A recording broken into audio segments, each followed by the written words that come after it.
just got here at the starting point. We're gonna pack up my bag and then yeah, let's start the trail. It's 12:20 now, so suggested trail time is about 5 hours. Hopefully we can get back in time before it gets dark.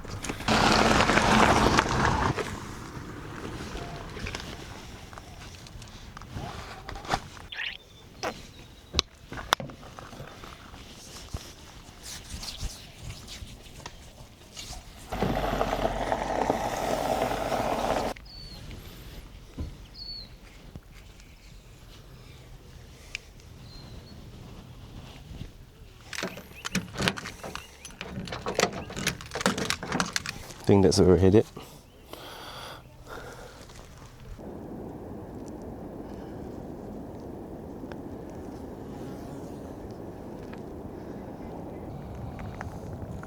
Look at this cool fungi.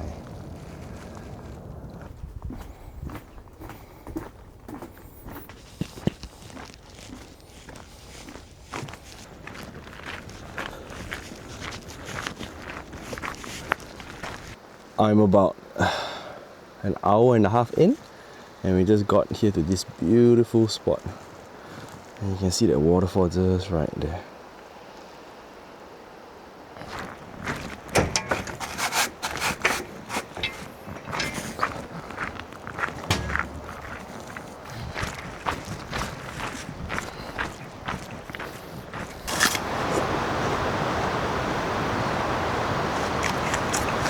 Just had lunch at Waitākere campsite.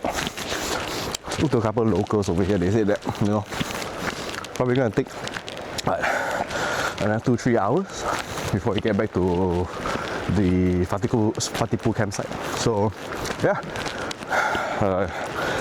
I was considering whether or not, you know, to make a U-turn and walk back, because apparently that's the shorter route, but they say it's an easy walk on the coast, so let's see, you know, hopefully we can get back to the car park before it's dark, but just in time for sunset, I hope. So since we're on a relatively easy part of the trail, just give a quick update to Waitākere campsite. From the Whatipū car park was about an hour and a half, so I covered about 5 to 6 kilometers over there. Total for the loop was supposed to be 13 kilometers, so I'm about halfway there. Hopefully we can make some good progress while on the beach, since it's all flat. Yeah, show you guys some footage of the beach later. They say that's really, really beautiful. Yeah, now that I'm out in the open, I better change into my sun hoodie. Much better. Let's go! So it's been, what, 30 minutes since we left Waitākere campsite. We're heading towards the coast now. We just came from there, so we're all coming up all the way perpendicular towards the coast, and then we'll follow along the coast back to the campsite. Back to the car park.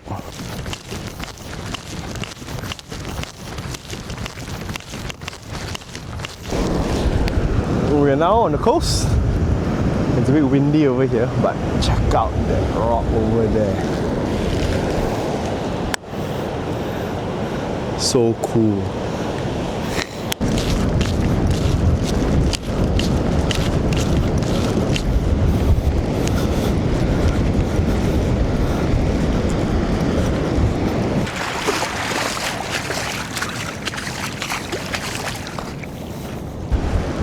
Given that I have what seems to be another hour on the beach, maybe I'll attempt at giving you an update for what I've been up to since I got here, which is actually 1 month ago exactly. On the first week, you know, we got here, I just settled down into my accommodation, got my admin stuff out of the way, you know, the bank accounts, tax numbers and all that boring stuff. Some little hikes, prepared myself for work the following week, and yeah, that's pretty much on the first week. And of course, sleeping way over what I supposed to fight the jet lag. Getting up at 11 a.m. at noon. What's that then? That's the first week. So on the second week itself, work started on Monday. It was a tomato glass house, and there were 18 of us. I got this job through a recruiter, and what he told us is that, you know, out of the 18 people, they're probably gonna shortlist half of us to continue working after the 2 weeks contract. So we got there at Monday at 6:30 a.m. and the whole job for that 2 weeks was what they call crop rotation. Basically, the glass house for the tomatoes has already reached the end of the harvest season. And what we have to do is we have to clear all the trees and prepare for the new season. Clear all the plants, clean everything, get ready everything, and bring in the new seeds and plants for the new planting season. So I was not prepared to how difficult the work was going to be for the first week. There was a lot of heavy lifting, very dirty work, and long hours. Got home very tired, sore, and everything, because we are, you know, removing all the plants. Imagine you're walking one direction, it's about 150 meters long, the glass house, and both directions it's 100 meters each, and we had to clear that area up in 7 days, because the second week is for preparation of the planting. So that's the first week gone by just like that. There was actually a long weekend that weekend. So on Friday was Matariki, and I decided on Saturday that I was going to head over to Waitākere Ranges National Park, I think that's what it's called, to spend the night in Pigot's hut. Things didn't go according to plan, but I didn't make a full video on it, but I created a reel, so I'm going to put a link down in the description. You can check that out.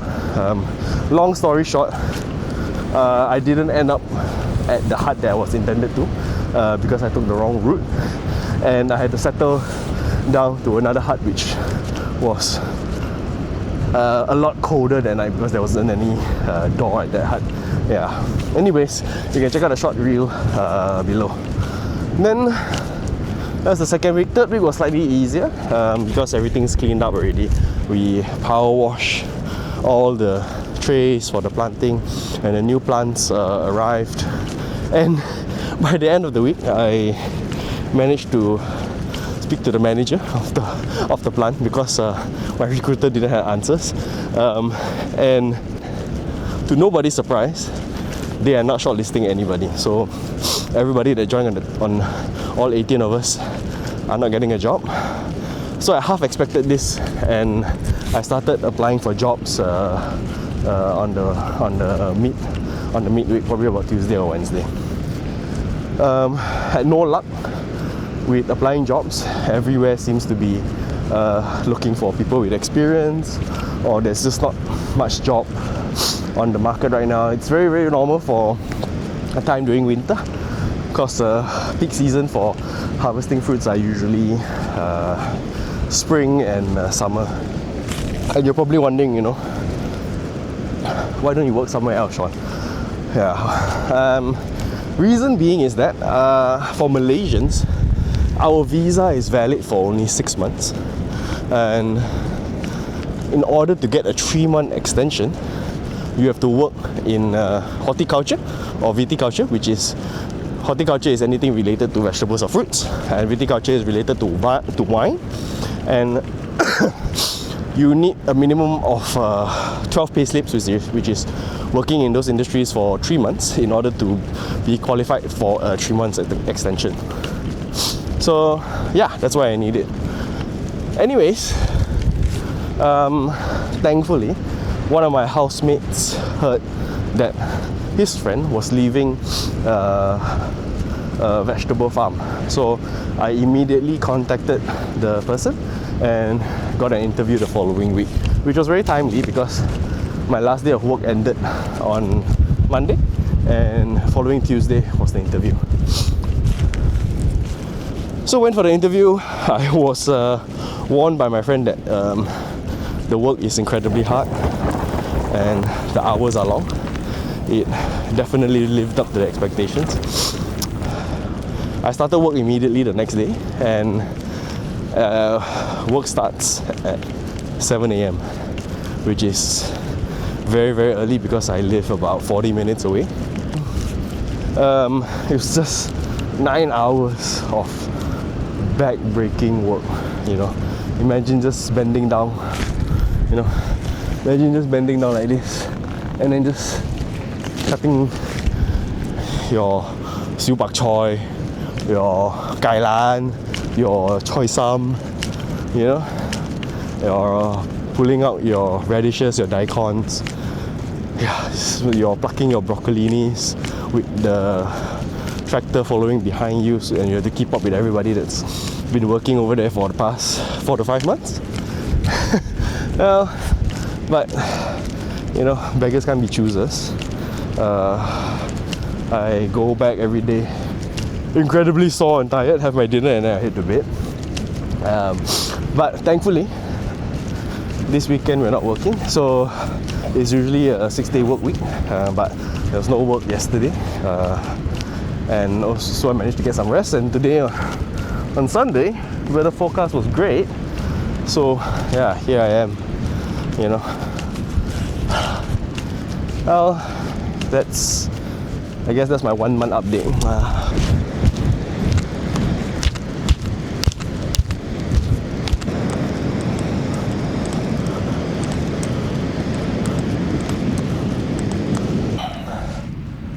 We are approaching towards the car park already, close to the end of the hike today.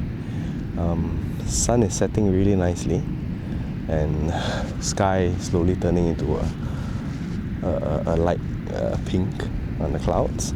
My mic is about to die, so I'll probably just take this opportunity to end the video over here.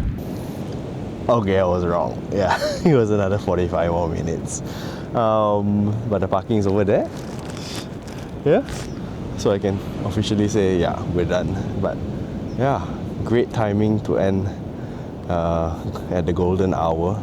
You know, everything's turning to a very, very beautiful orange.